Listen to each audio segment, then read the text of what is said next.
All right, nerds, you know what it is. I love racing games.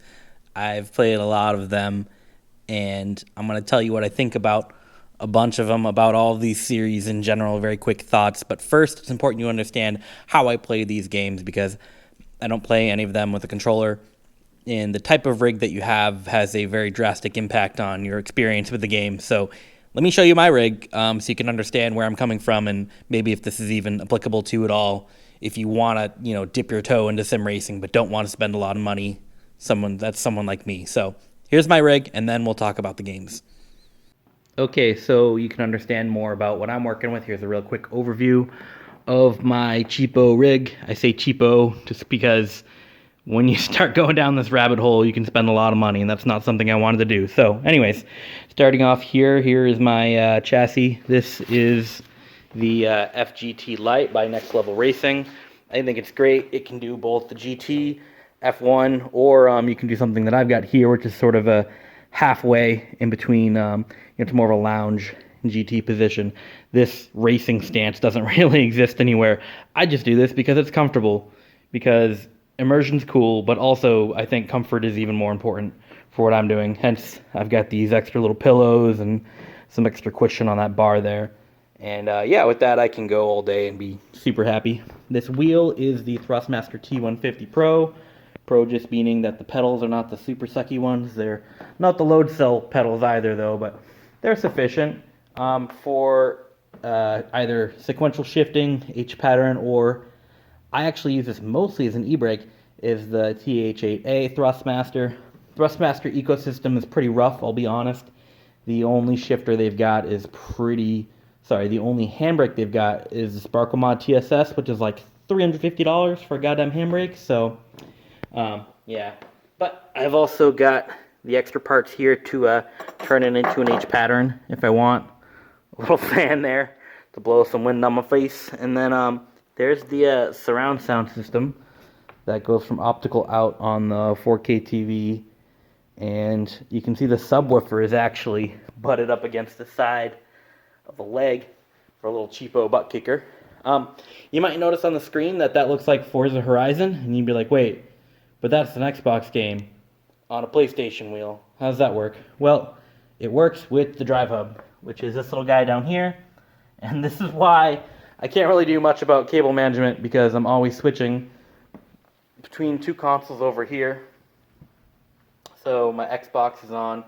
That's an old first gen Xbox I bought off my friend, and then I primarily play on my PS4 Pro, but I got the drive hub specifically to play Forza Horizon. So, yeah, I also have the PSVR, so I'll probably mention the VR modes in each of these games as well. That gives you an idea of what I'm working with, the level of investment that I've spent for my own immersion versus comfort. And hopefully that will give you some good perspective going into my thoughts on each one of these games. Okay, I'm going to try my best to go through a bunch of racing series and just give my thumbs up or thumbs down basic info on as many of them as I can. So, these are mostly simcade games, meaning they're arcade games with simulator-like elements, but very few of them are actually full-on sims. So let's start it with the Dirt series. Played Dirt 2 was okay, but Dirt 3 was amazing. The campaign is phenomenal. It's a really cool arcade rally game, basically. There's a lot of great stuff on it, so highly recommend Dirt 3. Is big part of what got me into all of this. Felt good on a wheel, especially for the PS3 days. Dirt 4 I skipped because we had already moved on to Dirt Rally. It just felt kind of weird to go back to a full arcade game when Dirt Rally was a simulator. So Dirt 5 is a really weird beast because it actually feels great on a wheel in some of the cars, but then the big cars, the dune buggy things, cannot be controlled on a wheel at all. It feels like garbage. But when you're in a rally car and you're ripping around on a lake completely sideways in a lightning and snowstorm, it looks gorgeous, and it's a ton of dumb, very dumb arcade fun. So, yeah, I think Dirt 5 is on Game Pass, so definitely at least check it out, but you might need to switch between controller and wheel. Dirt Rally 1 is phenomenal. It is a really great game where you're wrestling with the control of the car. The tracks are a little uninspired, but the sound of the cars and the feel of the cars is just phenomenal. It's a pretty tough game, and Dirt Rally 2.0 is even harder. Dirt Rally 1 has a VR mode for PSVR, which is pretty good, especially for the time, especially on PSVR. And if you have a PS4 Pro, it takes advantage of that. I played a lot of that rally in VR. I just thought it was great. Dirt Rally 2.0, you need to buy the Codemasters BS Big Premium Special Edition or whatever, because everything cool about that game is part of the DLC, unfortunately. So if you buy the base game, you're just going to end up having to buy more. But now that it's been out for so long, it shouldn't cost much. So not a big deal now, but it kind of stung a bit back then. Next series is the WRC Series, the big rival to the Dirt. And it really didn't stand a chance up until WRC 9, because I'd played 7 and 8. WRC 9 is a fantastic game, and it is a huge leap in terms of the quality of those games. It felt great on a wheel, and the cars are way easier to handle, and because of that, they could make the tracks way more difficult. So the tracks on the WR series are phenomenal, and the cars feel easy, like in a cool way. Like, I like being in control. I like doing exactly what I want to do. You know, these crazy hairpin turns and doing some of the Gymkhana style stuff where you're doing donuts around these pieces. Like, it was awesome. WRC 10 is cool, but some of the it looks like the next gen versions are still not quite patched up yet, so be aware of that. Other than that, there's this legacy mode, which is cool, but it's also very hard. So, nonetheless, I am still playing WRC 10 and very much enjoying it over Dirt Rally 2.0, even though the sound isn't nearly as good. I really miss the sound of the Dirt series. Ugh. Okay, Grid. Grid 2 was cool, but Grid Autosport was really something else. If you've got a PlayStation Switch, play it on that, but you need those analog triggers, so if you don't have a Pro controller, don't bother. But yeah, Grid Autosport, surprisingly, that company that did the port of the re-release did a really good job. And then there was Grid 2019, which is a reboot of the series, a extremely underrated game. It is a ton of fun. It is very arcadey, and I had a blast with it. I think people are crazy for slamming that one so much. I don't really know what they were expected. It was a weird move for Codemasters to release that game at all, considering all the other arcade games they've got. But hey, I freaking loved my time with Grid 2019, especially when they patched it so that you could multiply the amount of laps required. So you could actually do clean passes instead of just bulldozing your way through the grid. Drive Club 1, Drive Club VR, cool, but I got pretty sick on that, so didn't play it much. Need for Speed Shift. This is interesting. This game, you might be wondering, why is it on here at all? It's actually a simcade game. There's some pretty cool stuff in Need for Speed Shift 1. I think it was a totally underrated game in the helmet cam, and that was phenomenal. It would become a trademark of Slightly Mad Studios and a few of their future games. Shift 1 is a phenomenal, I think, groundbreaking game in a few different ways, so I loved my time with it. The campaign was cool, felt very dramatic. Shift 2 did not grab me the same way. The presentation was very lackluster compared to Shift 1's. Came out at kind of a weird time, so yeah, I didn't really stick with Shift 2, but Shift 1, great game.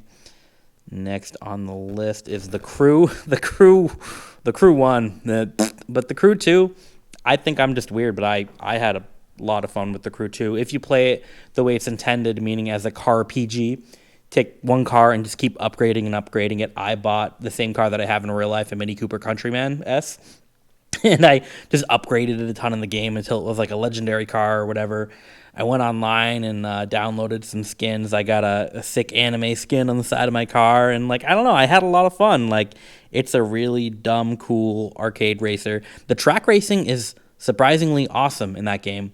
The open world is horrible and it looks pretty bad, but just going around the tracks in The Crew 2, it's a lot of fun. And if you only have a PlayStation and you want to play Forza Horizon, well, I guess that's as close as you're going to get. So, and we're going to talk about Forza Horizon a bit. But next series is Gran Turismo. So I played 3, 5, 6 Prelude, and GT Sport. I'll be honest, GT Sport was the only one that even grabbed me at all. I don't like the sterile nature of these games. I hate the progression and everything. But GT Sport was the first one that felt good to me on a wheel. It felt, I shouldn't say good. It feels okay. I like a lot of other simulators feeling more. But it has a VR mode, which is cool, even if you're only racing one other car and the AI is kind of stupid. I still load up Gran Turismo Sport specifically to play the VR mode and just do a few laps, just taking it easy and exploring, and it just feels nice. It's a nice, relaxing time in VR playing GT Sport. So I would highly recommend it as a game to unwind, but I would not recommend it as a competitive sim racer, because even if you get really good at GT Sport, it's still GT Sport. Like, I don't know, like the people from iRacing aren't going to respect you, or R Factor or Acetal Corsa. Like, they're still, they're the real sim racers. All right. Forza Motorsport, I've played 1, 3, 5, none of them stuck with me. I'm sorry.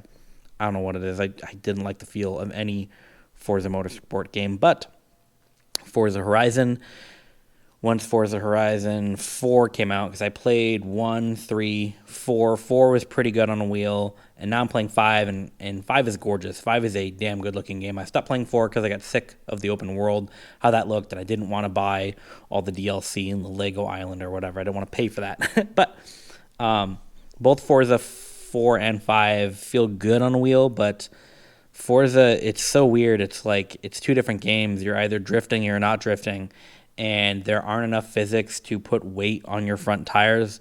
Like, normally, if you want to exit a drift, you can jab your brakes for a second, and like the whole car will shift forward for a second. The WRC and dirt games do a great job of that weight transfer front to back.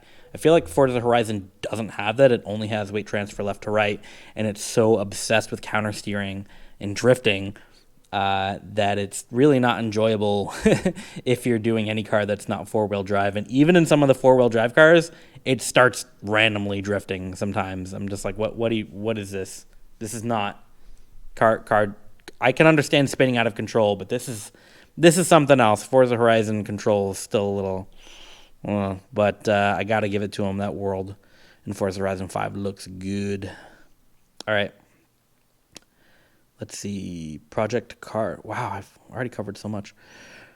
Project Cars 1, meh. Project Cars 2 is phenomenal. I think Project Cars 2 is a very underrated simulator because it's whatever the heck you want it to be. It can be an arcade game. It can be a simulator. It can have as many laps as you want, as little. You can put any car on any track. Do anything you want. Everything is unlocked from the beginning. It's super nerdy in that way, and I love it for it. I just think if you want to build your dream scenario, you can do it in Project Cars 2, and it feels great. I think that the force feedback in Project Cars 2 is very underrated. I think it's very informative. Whether or not it's realistic, shit if I know. I've never been in a race car. I mean, I drive a lot, but not like this. And I just think Project Cars 2 is one of the best racing games ever made for that customization. Project Cars 3 I skipped because I read a lot and watched a lot on it, and I'm not going to say anything else about that. Acetal Corsa is a very nerdy game. Again, I'm playing on console, which is total baby mode, but whatever.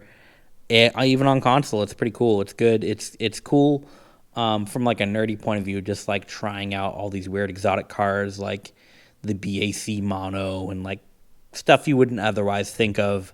It's in Acetal Corsa. But in terms of racing, no, I don't actually race in Acetal Corsa on console. It doesn't. The AI feels pretty weak. I wouldn't recommend it for that. However, Acetal Corsa Compezione is, even on console, it is like the most intense racing experience I've ever had. And I'm not going to lie, a lot of that has to do with the audio. The audio in Acetal Corsa Competizione, ACC, is mind-blowing. It is terrifying the way these things sound it's so freaking cool. You got to play ACC just for the sound, but also the force feedback is the best force feedback I've ever felt in any game ever. Like, it's so responsive, and you can feel every little piece of the car. I absolutely love it, but I am horrible at it, not going to lie. And yes, the 30 frames a second max cap on console, you can see it, and it does hurt your eyes after a while. I can only do, I don't know, maybe an hour at a time in ACC on console before like my eyes hurt. Honestly, I'm not gonna lie, that frame rate's not great. But if that's what it takes to get it to run on console, I'll take it. I'm glad I had that experience because I don't have a PC, so I'll take what I can get because that was a great time. All right, that is it. I hope I've got ADD if you couldn't tell, hence why I've played so many different series and whatnot. I just like to dabble in a lot of stuff, and maybe you want to dabble your toe into Simcade or even full-on simulator, but still only want to stick with console for some reason because you're a weirdo like me. Then hey, maybe that was helpful. I don't know. Be nice to retail workers this year. It's gonna fucking suck.